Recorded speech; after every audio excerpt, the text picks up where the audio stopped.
Here are today's biggest moves on the Indian stock market, analyzed straight from the exchange filings by flashfinance.news. 10 stories, ordered by market value from the largest company down, what changed, the key numbers, why it matters, and what to watch. Let's get into it. Story 1. The Orissa Minerals Development Company. 2.1 MTPA environmental clearance granted for Belkundi iron and manganese mine. What changed? The company has secured the primary environmental permit required to restart mining operations at the Belkundi site, which was previously non-operational. The key numbers. Iron ore capacity, 1.8 MTPA. Manganese ore capacity, 0.3 MTPA. Total mine area, 1,276.79 hectares. Max screening capacity, 400 TPH. TTM revenue, Rs 0 crore. Net worth, Rs minus 51 crore. Why it matters?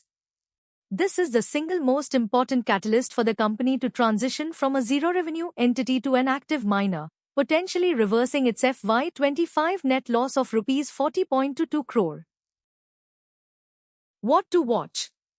Watch for the subsequent grant of consent to operate, CTO, from the State Pollution Control Board and the timeline for the mine developer and operator, MDO, to begin site mobilization. Story 2. SPML Infra. 74% revenue growth in Q1 FY27, order book surges to Rs 5,094 crore. What changed? The company has transitioned from securing orders to high-growth execution under its SPML 2.0 strategy, coupled with a significant balance sheet strengthening and credit rating upgrade. The key numbers. Q1 FY27 revenue, Rs 286 crore.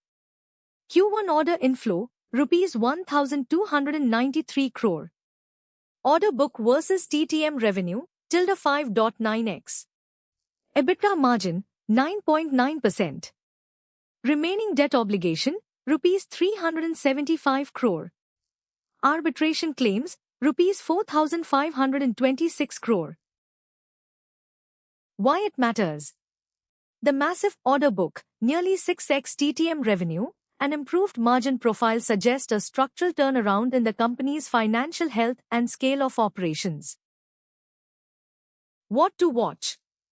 Investors should monitor the execution pace of the Rs 5,094 crore order book and the commercialization of the BESS manufacturing facility, with billing targeted to start in Q4 FY27. Story 3. Deccan Siemens. Deccan Siemens long-term rating downgraded to CARE BBB, Rs 895 crore expansion underway. What changed? CARE Ratings lowered the company's long-term credit rating by one notch from BBB Plus to BBB, while maintaining a stable outlook. The key numbers. New long-term rating, CARE BBB. Previous long-term rating, CARE BBB Plus. Expansion project value, Rs 895.48 crore. Expansion versus TTM revenue, tilde 140.8%. Debt to net worth ratio, 1.00. Why it matters? A credit rating downgrade typically increases the cost of borrowing and reflects a deterioration in the company's financial profile, which is critical given its high debt-to-equity ratio of 1.00 and massive ongoing capex. What to watch? Investors should monitor the interest coverage ratio in upcoming quarterly results to see if the downgrade leads to higher finance costs. Watch for the commissioning timeline of the Rs 895.48 crore expansion project, as any delays could further strain the balance sheet. Story 4. Shalimar Paints. Shalimar Paints to raise Rs 1,000 crore via QIP and acquire infra market in massive swap deal. What changed? Shalimar Paints is transitioning from a standalone paint manufacturer to a broad building materials platform by becoming the listed vehicle for infra market through a massive capital restructuring. The key numbers. QIP fundraise amount, Rs 1,000 crore. QIP versus market cap, ~144%. Preferential issue price, Rs 85 per share. Non-cash equity swap value, Rs 3,544.69 crore. Non-cash CCPS swap value, Rs 6,895.22 crore. Authorized capital increase, Rs 1,000 crore. Why it matters? The transaction value is significantly larger than Shalimar's current market cap, representing a total business transformation.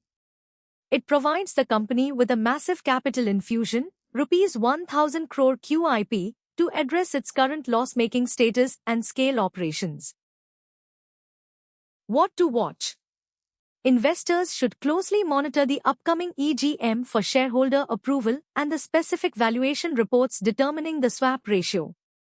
The primary focus should be on the massive equity dilution and how the integration of the much larger infra market entity will impact the consolidated financials. Story 5. Essar Shipping. Essar Shipping to sell Essar Tug 3, asset contributing 100% of FY26 revenue. What changed? The company has moved from operating its sole vessel to approving its disposal, effectively exiting its current operational revenue stream. The key numbers. Revenue contribution of asset, 100%. Expected completion date, 31st March 2027. TTM net profit, Rs minus 112.49 crore. Net worth, Rs minus 750 crore. Total debt, Rs 743 crore. Why it matters? This is a liquidation-style event for the company's primary operating asset. While it may help settle liabilities, it leaves the company with no immediate source of operating income, confirming previous warnings about material uncertainty regarding its status as a going concern. What to watch? Investors should monitor shareholder voting results and any management commentary regarding the nil consideration. The primary concern is the company's ability to remain a going concern once its sole revenue-generating asset is sold. Story 6.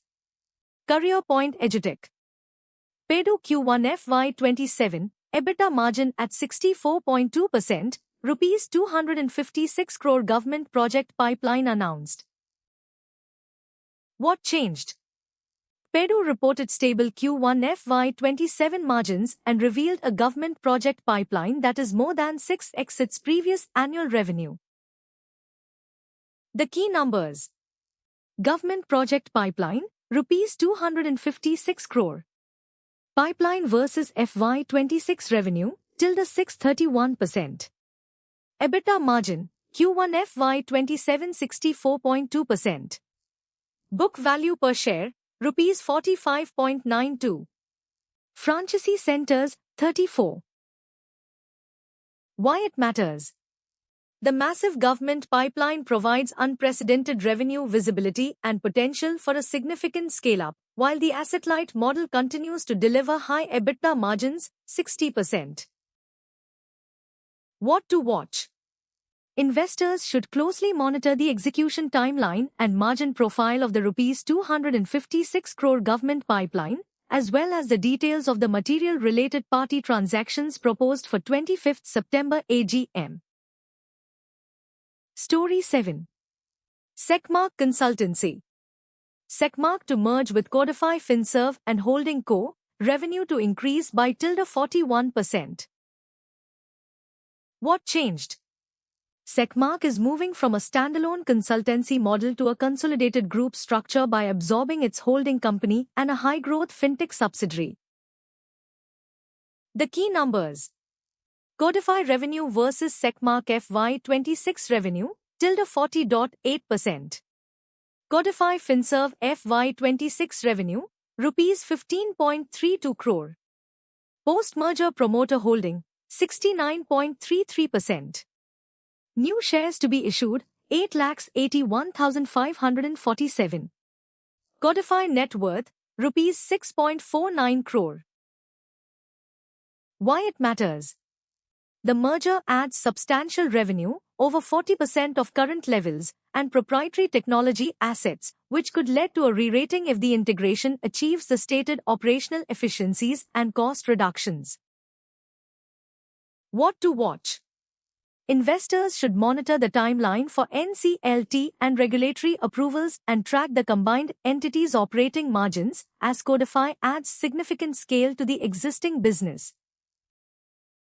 Story 8. GAM Technologies. Rupees 49.50 crore QIP launch, GAM Technologies to raise 5x its market cap at rupees 1.00 per share. What changed? The company has moved from a board-approved plan to the formal execution of a capital raise that is nearly 5 times its current market value. The key numbers. QIP issue size, rupees 49.50 crore. Issue price per share, rupees 1.00. Regulatory floor price, rupees 0.67. Fundraise versus market cap, ~495%. Fundraise versus TTM revenue, to 25%. Why it matters? For a microcap company with rupees 22 crore revenue, a rupees 49.5 crore cash infusion is transformative. It provides the necessary capital to pivot into higher growth tech segments, though it will result in massive equity dilution. What to watch? Investors should monitor the list of allottees to see which institutional players are entering at a 100% premium to the current market price. The key will be the deployment timeline of these funds into the proposed AI and fintech initiatives. Story 9. Supreme Engineering. NCLT approves withdrawal of SERP, control returns to promoters of Supreme Engineering. What changed? The company has successfully exited the insolvency process, SERP, and management control has been restored to the promoters from the resolution professional. The key numbers. Bank of India COSI voting share, 95.93%. Debt versus market cap, 155.9%. Net worth, rupees -89 crore. SERP initiation date, 23 June 2026. SERP withdrawal approval date, 6 August 2026. Why it matters?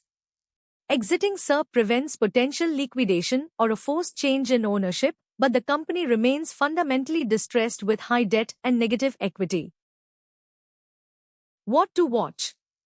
Investors should monitor the specific terms of the settlement with Bank of India and look for any upcoming fundraise or restructuring plans to address the negative net worth of rupees 89 crore. Story 10. Ishan International. SEBI issues SCN to Ishan International over rupees 18.24 crore IPO proceeds utilization. What changed? SEBI has formally initiated an adjudication process against the company and its management regarding the handling of IPO funds from 2022. The key numbers. IPO proceeds under investigation, rupees 18.24 crore. IPO proceeds versus market cap, 130.2%. TTM net profit, rupees 1 crore. Current market cap, rupees 14 crore. SCN date, 10th August 2026. Why it matters? This is a significant governance and regulatory risk. The amount under investigation, rupees 18.24 crore, is larger than the company's entire current market capitalization, rupees 14 crore. What to watch? Investors should closely monitor the outcome of the settlement application and the final quantum of any penalty or settlement amount relative to the company's annual PAT of rupees 1 crore. That's today's market wrap. For the full AI analysis of every NSE and BSE filing, visit flashfinance.news. Like and subscribe for daily market updates. Educational analysis, not investment advice.